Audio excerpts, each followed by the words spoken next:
वृश्चिक राशिफल जून 2026।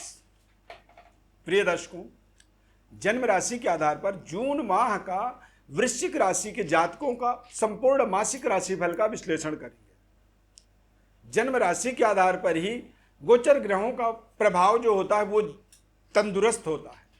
नाम राशि के आधार पर भी समझ सकते हैं, परंतु नाम राशि के आधार पर आपको 100% संतुष्टि नहीं मिलेगी। तो जन्म राशि को ही आपको मुद्दा बनाना है। वृश्चिक राशि के जातकों के लिए जून के महीने में एक सुनहरे अवसर की तरह ये माह आपके जीवन में रहने वाला है, क्योंकि आपके राशि से 5वें घर के स्वामी देव गुरु बृहस्पति आपके भाग्य में प्रवेश करेंगे। और भाग्य में जब प्रवेश करते हैं तो स्थान हानि करो जीवा, गुरु के लिए बताया गया है कि जिस राशि पर वो गोचर करते हैं उस राशि को वो बहुत अच्छा नहीं कर पाते हैं। तो यहां पर आपके भाग्य में गोचर करेंगे, और भाग्य में जब गोचर करेंगे तो हो सकता है कि भाग्य को ये कमजोर करें, पर बृहस्पति की दृष्टि में पावर बताया गया है। यानी कि बृहस्पति जिस जगह में अपनी दृष्टि डाल देते हैं उस जगह को मालामाल कर देते हैं। बृहस्पति की दृष्टि में अमृतत्व प्राप्त है, अमृत तत्व है।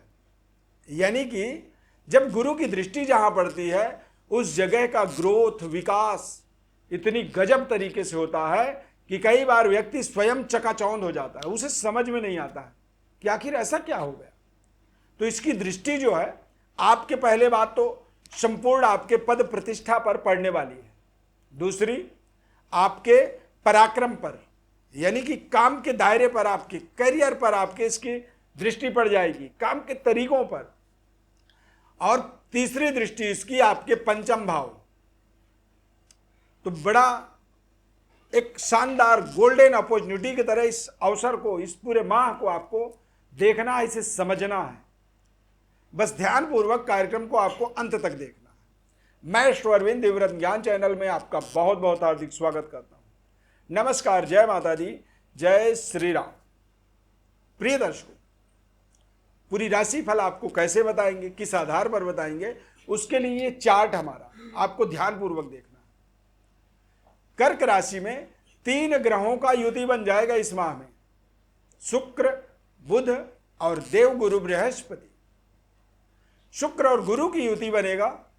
ये दोनों ग्रह आपके लिए बेहद सकारात्मक और महत्वपूर्ण ग्रह होते हैं। यानी कि एक 7वें घर का स्वामी और दूसरा 5वें घर का स्वामी। सप्तम और पंचम भाव के जब स्वामी भाग्य में गोचर करते हैं तो ऐसे समय में व्यक्ति के जीवन में प्राकृतिक रूप से एक वरदान प्राप्त होता है। ऐसे समय में व्यक्ति बड़े से बड़े संकट से बाहर निकल आता है और अपने वर्चस्व से, अपने पराक्रम ऊर्जा शक्ति से व्यक्ति कुछ ऐसा बड़ा उपलब्धि अर्जित कर लेता है जिस उपलब्धि से उसे समाज में एक नई कीर्तिमान, नई प्रतिष्ठा, नई पोजीशन प्राप्त हो जाती है। और ये पोजीशन आपको जून के माह में ही प्राप्त होगा। ये आप बिल्कुल अपने किसी डायरी में लिख करके रख सकते हैं। बृहस्पति ग्रह की दृष्टि चंद्रमा के ऊपर पड़ेगी,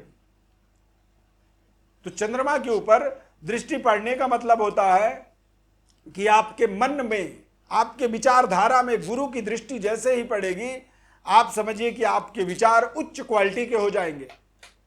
आपका अचानक उच्च स्तरीय लोगों के साथ संबंध जुड़ने लगेगा, यानी कि बड़े बड़े समाज के अच्छे लोगों के साथ और सकारात्मक लोगों के साथ आपकी कनेक्टिविटी का विस्तार होगा।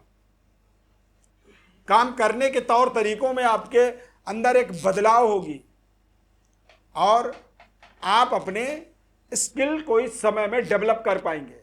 या तो कोई आप बड़ी कोर्स कर लेंगे या फिर कोई बड़ी एजुकेशनल सिस्टम से आप जुड़ जाएंगे, जहां पर आपको निरंतर आपके स्किल को ग्रोथ करने के लिए कुछ लोग आपको पढ़ाएंगे, टीचिंग करेंगे, मतलब वो आपको शिक्षा देंगे। और जब आप कोई नई स्किल को आप अपने जीवन में बढ़ाते हैं तो ये स्किल डेवलपमेंट अपने आप में एक वरदान की तरह होता है। व्यक्ति के जीवन के अंदर बड़े बढ़ोतरी, बड़ी तरक्की, बड़ी उन्नति के लिए स्किल का डेवलप होना, ये अपने आप में एक बहुत बड़ी वरदान की तरह जीवन में कार्य करता है। शुक्र ग्रह भी 8 जून को आपके भाग्य में गोचर करेंगे। अब शुक्र का भाग्य में गोचर करने से सप्तमेश और पंचमेश यानी कि 7वें घर के स्वामी और 5वें घर के स्वामी गुरु और शुक्र, ये दोनों ग्रह भाग्य में गोचर करेंगे। इन दोनों का आपसी सहमति विरोधाभास होता है, ये एक दूसरे के अगेंस्ट होते हैं, परंतु आपके लिए ये दोनों ग्रह कारक हैं, और दोनों ग्रह यदि कारक हैं तो ये अब जब आपके भाग्य में जाएंगे तो ये आपके संबंध रिश्तों को अचानक सही गलत का आपको पहचान करवाएंगे। अच्छे संबंध रिश्तों को ये जोड़ेंगे। ध्यान आपको रखना है कि ये विरोधाभास होते हैं एक दूसरे के अगेंस्ट। तो कई बार आप देख सकते हैं कि ये हो सकता है आपके अच्छे संबंधों को भी ये बिगाड़ सकते हैं।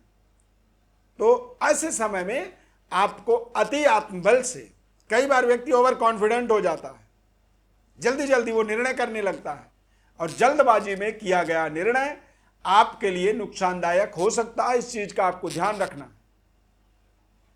अब दूसरा, शुक्र आपके सप्तम भाव यानी कि व्यापार के स्वामी हैं।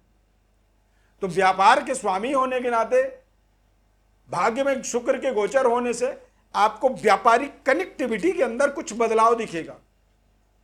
यदि आप व्यापार से जुड़े हुए हैं, अपना कोई काम करते हैं, या फिर अपना कोई काम आप करने के बारे में विचार कर रहे हैं, सोच रहे हैं, तो इस समय अवधि में आप उस कार्य को स्टार्ट कर सकते हैं। ये स्टार्टअप के लिए बेहद शानदार रह सकता है।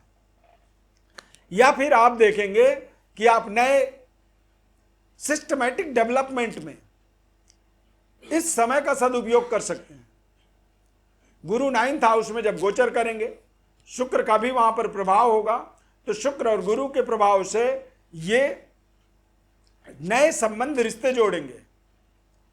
वैवाहिक जीवन का सुखद एनवायरमेंट आपके जीवन में प्राप्त होगा।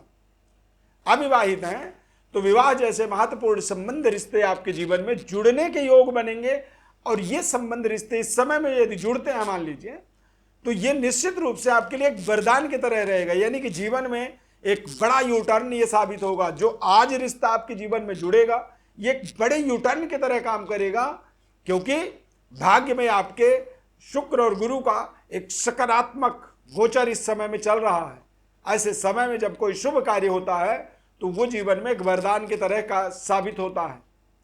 करियर के दृष्टिकोण से देखेंगे तो सूर्य देव मिथुन राशि में गोचर करेंगे 15 जून को। अब सूर्य देव दशमेश होकर के अष्टम भाव में गोचर करेंगे। तो अष्टम भाव में गोचर करने का मतलब होता है कि आपको अपने करियर में, अपने कार्य क्षेत्र में थोड़ी सी सावधानी रखनी चाहिए। और सूर्य देव की विशेष आराधना स्तुति भी आप कर सकते हैं, क्योंकि सूर्य देव जब अष्टम भाव में गोचर करेंगे तो इससे आपके अचानक इस माह में पिता के सेहत स्वास्थ्य को लेकर के थोड़ी परेशानी हो सकती है, या फिर बॉस के साथ आपके संबंध रिश्तों में थोड़े से उतार चढ़ाव, यदि उतार चढ़ाव हो सकते हैं तो वहां पर आपको सावधानी पूर्वक अपने संबंध रिश्तों को बेहतर करने की, बनाने की यथावत प्रयास करना होगा, समझना होगा। इस पूरे माह में जल्दबाजी से बचना होगा। देश विदेश में रह रहे हैं तो आपको अपने बॉस के साथ में, अपने उच्च स्तरीय रिलेशन में थोड़े से आपको सेंसिटिव रहना होगा, संवेदनशील आपको रहना होगा, अन्यथा बेवजह उतार चढ़ाव, फ्लैक्चुएशन आपको इस माह में सामना करवा सकते हैं।